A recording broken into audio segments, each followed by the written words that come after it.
magandang araw sa inyo guys. For today's video guys is mag-solve tayo ng two-phase voltage drop. So before proceed guys, we have the formula which is voltage drop is equals to square root of 2 times I times Z times L.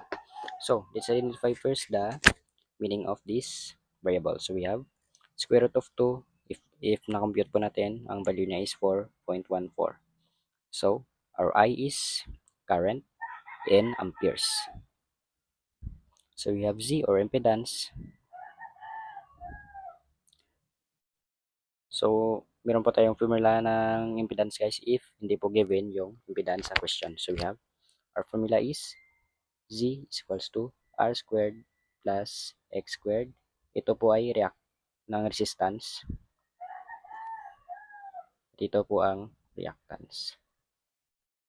So, our L is or length ng conductor. So, we have N times over ay divided by 1,000 in kilometers po guys. So, since meron na po tayong variable na mga meaning niya, so let's proceed. So we have question number 1.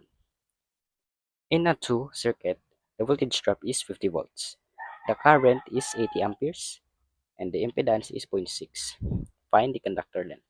So, so before proceed guys, our unknown variable is length. So we have to rearrange the formula first. So, set rearrange the formula first. V equals to square root of 2. V equals to square root of 2 times I times Z times L. So, since our unknown variable is L, so we have to isolate this guys. So, our next step is we divide both sides by square root of 2 times I times Z. Square root of 2 times I times Z. So, maka-cancel guys. Yan.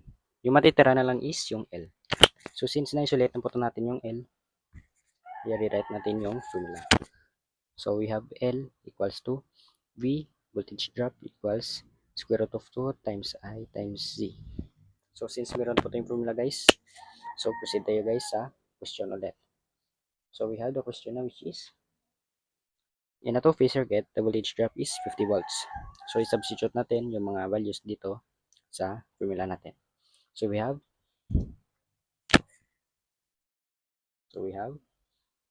L equals, yung VD natin or voltage drop is 40, ay 50 pala, 50 over, we have square root of 2, so 1.414 na yan guys, matik, times, yung amperes natin is 80, times, yung impedance natin is 0.6.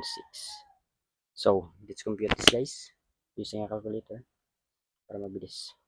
So, we have 1, unahin natin yung, take note guys, unahin natin yung sa denominator kasi ito po yung madami. So, we have 1.414 times 80 times 0.6. So, we have 67. Raise ko na to. So, we have 50 over 67.872. So, divide natin to guys. Ito sa baba. So, we have 50 divided by 67.872.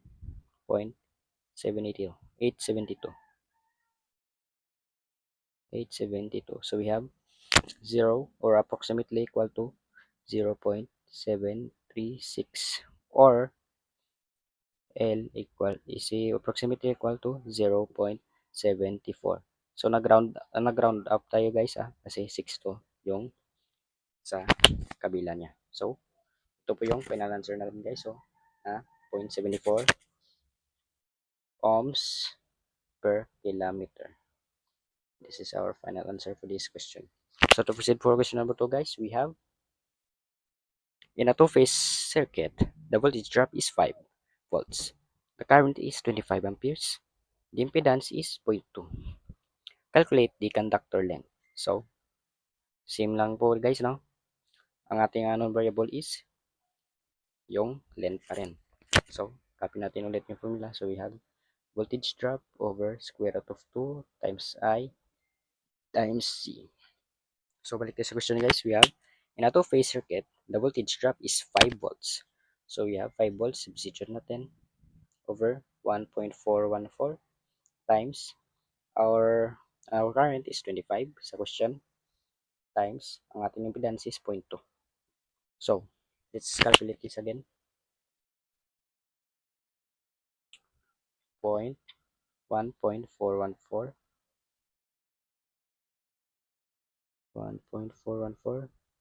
times 25 times 0.2. So we have 7.07. 7.07. So divide natin sa baba. So we have 5 divided by 7.07. So we have L is approximately equal to 0.707 or L approximately equal to 0.71. Nag-round up tayo guys kasi 7 po yung nasa kabila niya.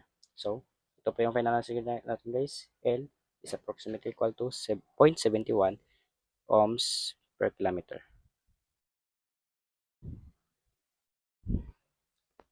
So, to proceed for the next question guys, we have in a two-phase circuit, the voltage drop is 16 volts. The current is 60 amperes and the impedance is 0.3. So, wait lang guys, i-erase lang muna to. So, balik tayo sa question guys. Yung ating variable guys is conductor length ulit.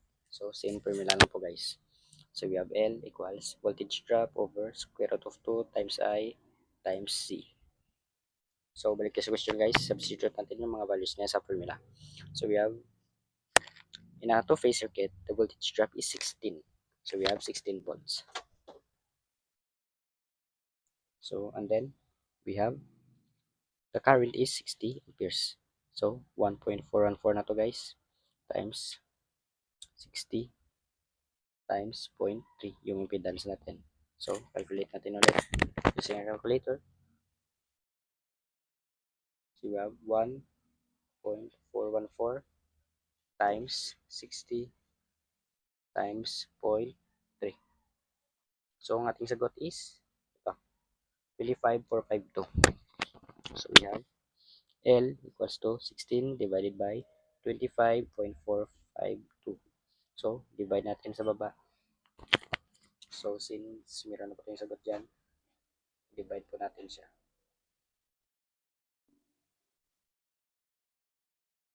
So, we have 16 divided by 25.452. So, we have 0.628. So, we have 0.628 approximately equal to guys or L is approximately equal to 0.63. So, nag-round up tayo guys kasi 8 po yung sa gitna niya, sa kabila niya. So, we have the final answer which is 0.63 ohms 0.63 ohms per kilometer. Ito po yung final answer natin guys for this question. So, for the next question guys, yun na po bala sumagot dyan. Yung answer nyo po is, ilagay nyo na po sa comment section. If meron pa kayong katanungan or suggestion or correction, just pay me guys, nag-reply po. And don't forget to follow, like, and share my video guys. Maraming salamat po.